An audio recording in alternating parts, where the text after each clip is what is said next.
tell me what to do. I don't give a damn if you say you disapprove. I'm gonna make my move, I'm gonna make it soon. And I'll do it cause it's what I wanna fucking do. Cause all these opinions and all these positions, they come in millions, they blocking your vision. But no, you can't listen, that shit is all fiction cause you hold the power. Hi there.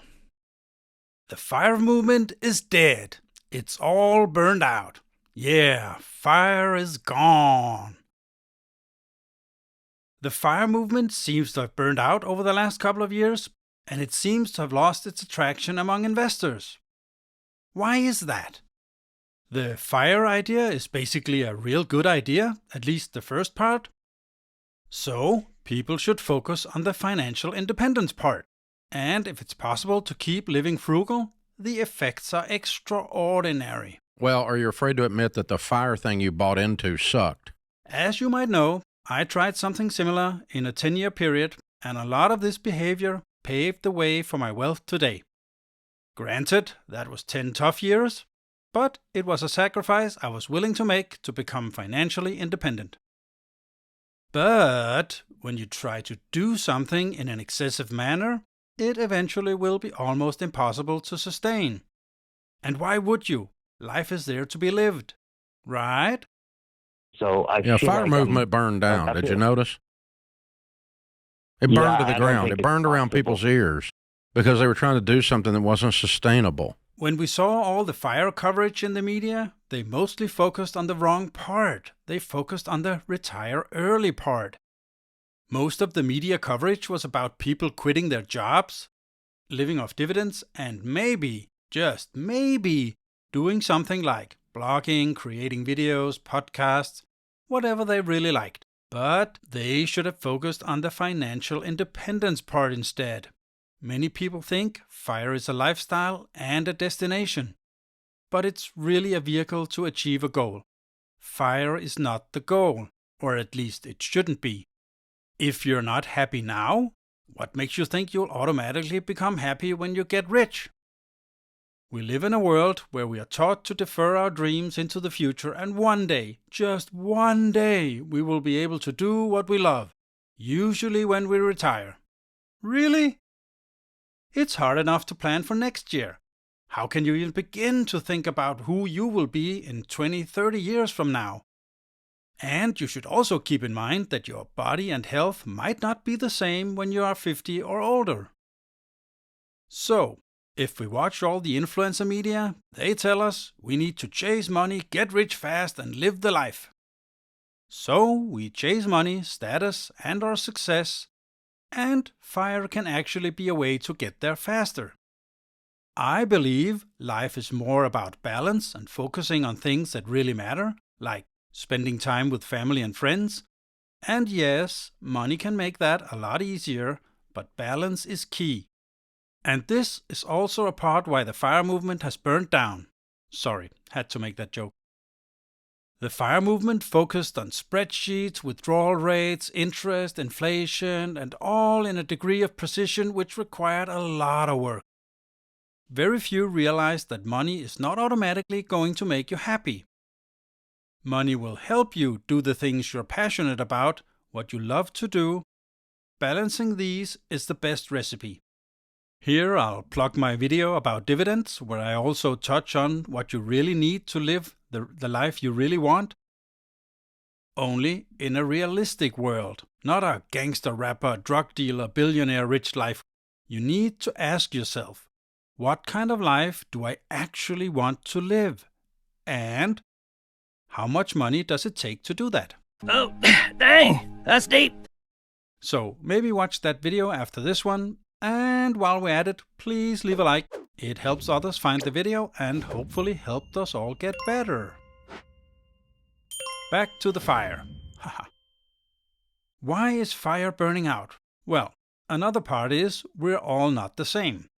Some people can save and invest 15% of their income, others can manage 50%, and some go completely crazy and live on nothing and invest almost everything they earn. I kinda did that for some time. But you can't compare yourself to some person with a completely different background, family structure, job, location, etc. And they might not even be happy doing it. You need to find your own personal balance between saving for the future and spending for today. You can't do one extreme. It's not healthy. You need to find out what works for you. Retirement is optional. When you reach financial independence, you can still work or do something you like. Humans are meant to work. We are meant to strive to become better. And we love the social interaction. We are deep down still just a bunch of cave people who perform the best when working together. Even though I could retire now, I really don't want to. I have a job where I have a lot of freedom and I like what I do. My next step would be to scale down the amount of hours I work at said job and do something more and do more with my family. Right now, my week is 4 days at work, 3 days off.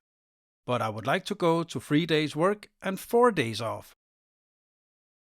I want to spend time with my family and especially my kids while they're young. Someday, they're gonna have their own life and probably won't have as much time for me and my wife as we would like to. But let's look at the State of the Union. In the US, the average savings rate is around 2.9%. Oh my God! And the average American has less than $1,000 saved. Most have no savings at all. All of these people can get wiped out by a simple problem with the car or some home appliance.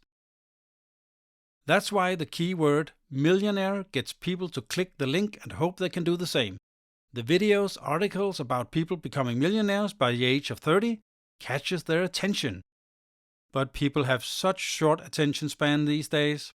Social media is creating more wants, but you don't know how that person is actually living. Their social media vacations and dining at nice restaurants could be financed or maybe even paid by some shady company out for clicks. They could be up to their eyeballs in debt. So realize that when you have enough, no matter how much money you have. Of course, you could be in a bad situation, have a lot of debt right now, but trust me, if you really want to, this is only a temporary situation. Start by figuring out what your real purpose in life is. Is it to work in a job you don't like for 20 or 30 years? Or is it to help other people? Or maybe something completely different? FIRE is only a way to allow you to realize your purpose in life. It's a stepping stone. FIRE is only 20% of the pie. Your life is the other 80%. When you're gone from Earth, how are you going to be remembered? What is your legacy? If you, for example, travel to a poor country, you will often find that people there are extremely happy. They're not rich in a monetary sense. They are rich in so many other ways. It's about finding that balance between contentment and what you do. The irony is that in the Western world, this is difficult to realize until you have enough money. When I read the book The Year of Less, my brain opened up and I realized life is not about acquiring and consuming stuff. Life is short and you only get one go, so make the best of it. Stop focusing on getting rich fast and start getting rich with experiences. Yes, maybe use a couple of years where you give it all you got and be very frugal. But remember, it's just a stepping stone for your real life. So what's the recipe, or at least my take on a foolproof recipe? 1. You need to have that emergency fund. This is key. This will make you sleep well at night. Start with $1,000 and after a while bump it up to cover 3 to 6 months or more of your basic expenses. Trust me, this will make your life a lot easier and you'll worry a lot less. This will help you when you need to scramble and pay for something unforeseen that suddenly happens, and believe me, it will happen at some point. The shit's gonna hit the fan. Number 2. Get out of debt, if you have any. Dave Ramsey's debt snowball is actually a good way, where you attack the smallest ones first to get the feeling of accomplishment. I can't even explain the level of content when you owe absolutely nothing to anyone. You are truly the master of your own life. Ding, ding, you got the bell. You rung the bell. You're done. When your boss tells you to do something you don't want, you tell, go f*** yourself. Number 3.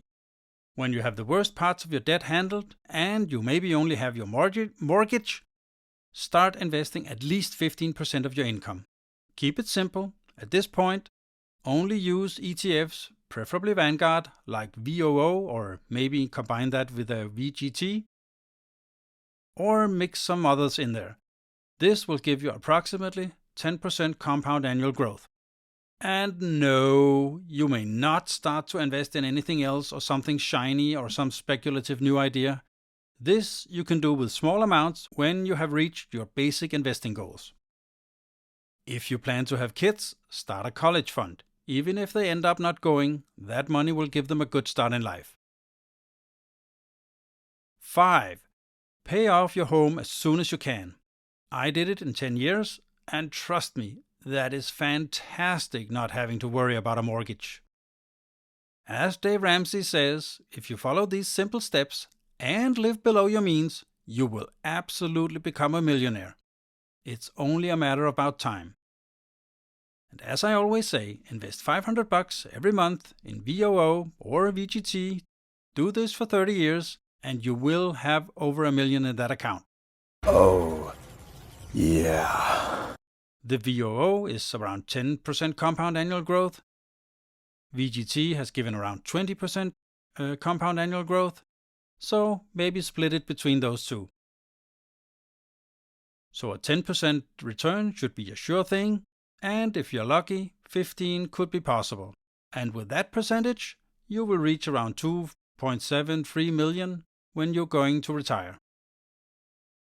And the more you can spare to invest every month, especially in the beginning, the faster you get to millionaire territory. I hope this little video started some thoughts, just as the book did for me. Thanks for watching the video, and as always, remember, the best investment you can do is in you. The more you learn, the more you earn. Bye! I have a dream, that's all I need. I'll make it happen with some work and belief. Know what I want, so I'll take it on.